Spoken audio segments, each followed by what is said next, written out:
Greetings. I want to speak to you concerning the law of attraction and how the law of attraction is real. But most people have been raised to have a religious and superstitious mentality, and people who are one-track minded, people who carry around doubt, fear, guilt, shame, condemnation, and all these pessimistic traits. Those are the people who would speak ill about the law of attraction. And those are the people who will say it's witchcraft. They might say it's of the devil, not knowing that the devil is their lower self. They might quote scripture that says that the love of money is the root of all evil, and they will quote it without the understanding that it is saying that you have to love yourself first before you love physical, tangible money, because real money is cosmic money, which is energy, and you are a mass of energy, so you have to basically learn to love it yourself first. So without the lack of knowledge, you see how much people will perish. Because, for example, I met a young man who quoted that scripture for me, and then when I quote the scripture that says that money answereth all things, he said that that wasn't in the Bible. He couldn't believe that that was in the Bible. Okay, and I show him that was in the Bible. You see, the reason why I say is that money answereth all things is because if you have any common sense, you would realize that the medium of exchange on this planet is money. And if you go back to 2020, where they had the big scamdemic, the big pandemic, you see it was the borrowers versus the lenders.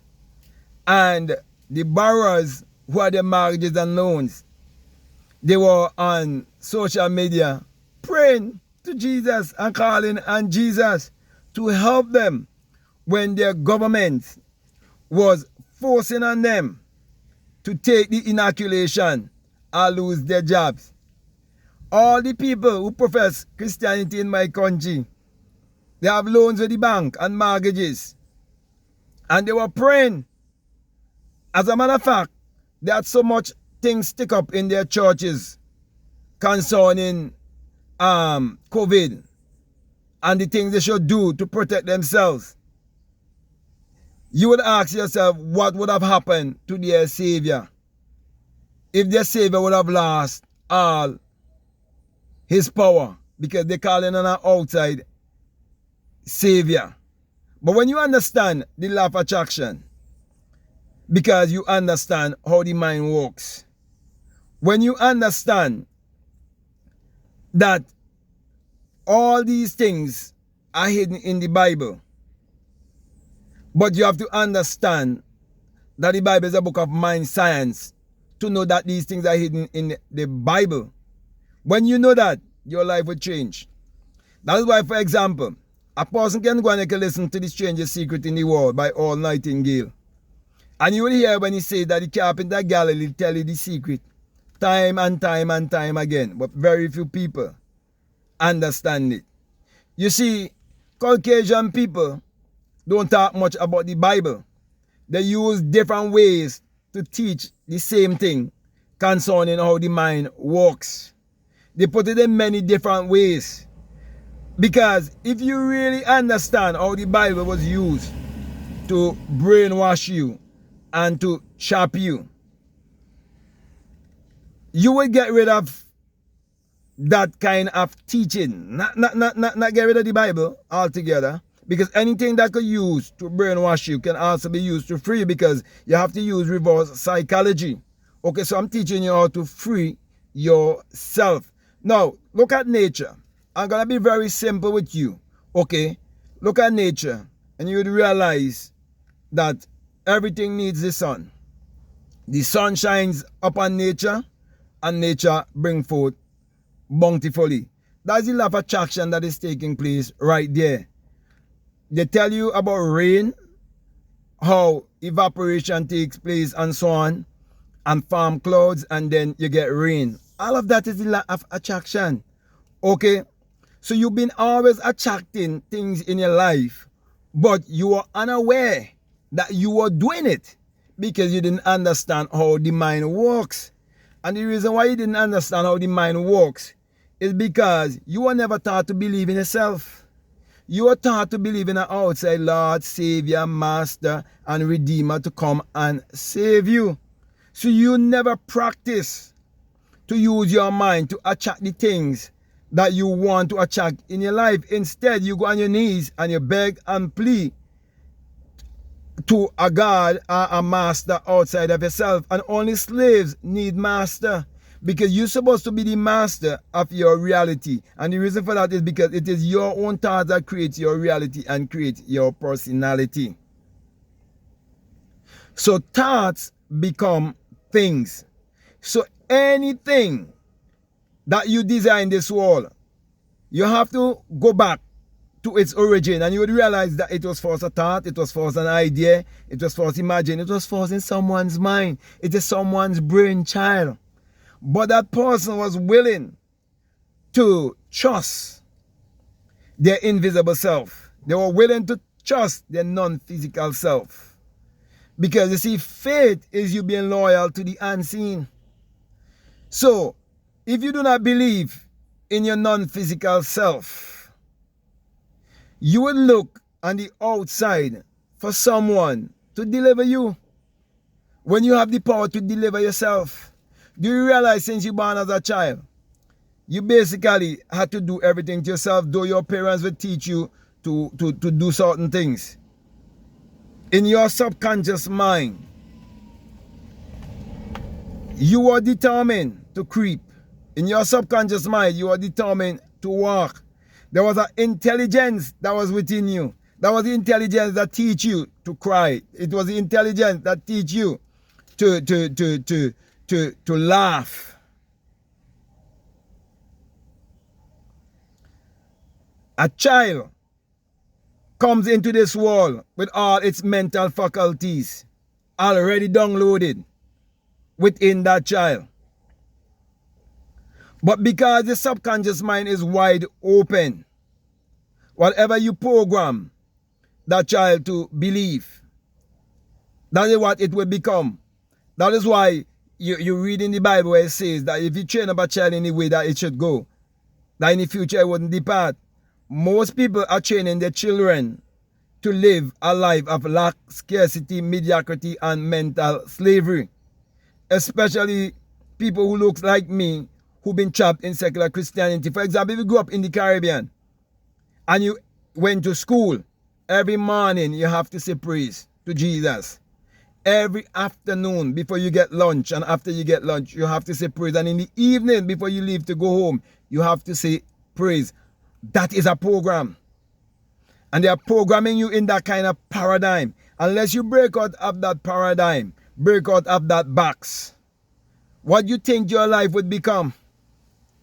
It would become one that is religious, superstitious, and one who becomes stagnated because you join yourself to a religion and you hold to false identity. So my brother, my sisters, start to practice the law of attraction in your life by learning to calm your mind down through meditation, practice visualization, practice scripting, practice journaling, practice all the different rituals. Because you going to church is a ritual. You listening to some man casting spell from a pulpit on you, that's rituals taking place there. Okay? Everything. You watch sports, is rituals. Okay? So everything is based on rituals. So you have to understand the game of life and how to play the game of life. You practice the positive rituals that will give you the positive results. It's as simple as this. As you sow, so shall you reap. That's the law of attraction. You can't sow religion, okay, and reap spirituality. When you get into spirituality, you get into your true essence, because you're a spirit having a human experience. When you get into religion, you're allowing your mind to be chopped and someone control the way you think. That's what you're doing.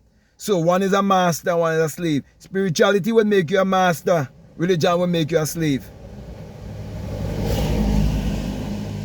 Because spirituality will teach you to look within yourself.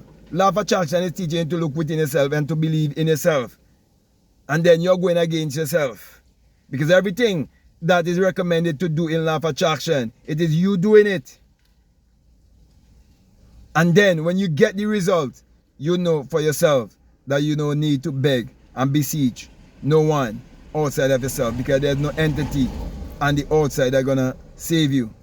And you come to realize that there's no one to blame but self, and there's no one to change but self. Are you willing to change yourself? Do you realize that the rich man, the poor man, the beggar man, the thief is one mind, but different arrangement of the same mind? Do you realize that the same mind that you use to gossip is the same mind you have to use to get your blessings? Do you realize all Christians are religious people? They gossip. There's only one mind and there's only one power, but it's how you use the power. God and the devil is the same person. The same person who can kill is the same person who can heal. And the Bible says, I am God and there's no other. He said, I kill and I make alive. I wound and I heal. That is in Deuteronomy 32:39. And then in Isaiah 45 verses 5, I think to 7, he says, I am God and there's no other. I kill and I make no. He said, I create the darkness and I create the light. I create good and I create evil. It's all mine. Everything is mental. Everything is psychological. Take control of your mind, as someone will control your mind for you. Use the law of attraction and attract whatever you desire in your life. It's that simple. And I can take you through the Bible and show you the law of attraction from the beginning to the ending of the Bible. So with that being said, my brother and my sister, I want to thank you very much. And I want to encourage you to subscribe, to comment, to share this video once it resonates with you. Also, if you like to follow me on Instagram, you like to follow me on TikTok, you can definitely follow me at Black Mad Guru. And I will encourage you also to get my latest book, which is called The Secret Vagina, Mystery of the Virgin Birth. And that is where I'm teaching you how you can bring forth on all three levels: the physical level, the psychological level, and the spiritual level. Also, I would encourage you to get Spiritual Recipe for Better Living, plus my many other books like Your Mood is Your Fortune, How to Turn Water into Wine, Meditate to Eradicate Poverty, and much more, plus my journals. Also, if you'd like to become a part of my Patreon community, I'll definitely encourage you to do so and to support this work. However, for those who are willing to donate $20 or more, I have a course that is called The Inner Sun Science and Technology to Create Your Reality Consciously. And along with that is a bonus course on self-concept. And with the inner sun, I'm teaching you that the sun parallels the human imagination, and the human imagination parallels the sun. But without the sun, there's no life and there's no light. And without the human imagination, there isn't anything made that was made. And you're told in the Bible that the Lord of God is a sun and a shield, and no good thing will he withhold from you. Do you realize that the sun is the giver of our life? Do you realize that the sun is the light of the world? And they tell you that Jesus, a S-O-N, is the light of the world. Could there be a S-O-N, or could a S-O-N exist unless there must be the S-U-N? It's time for people to wake up and think. Use the law of attraction and attract whatsoever you desire in your life. But make sure that you check out all of the links that are down below and let your intuition lead you and guide you into what to do. So with that being said, I just want to say peace, love you all, I'm out.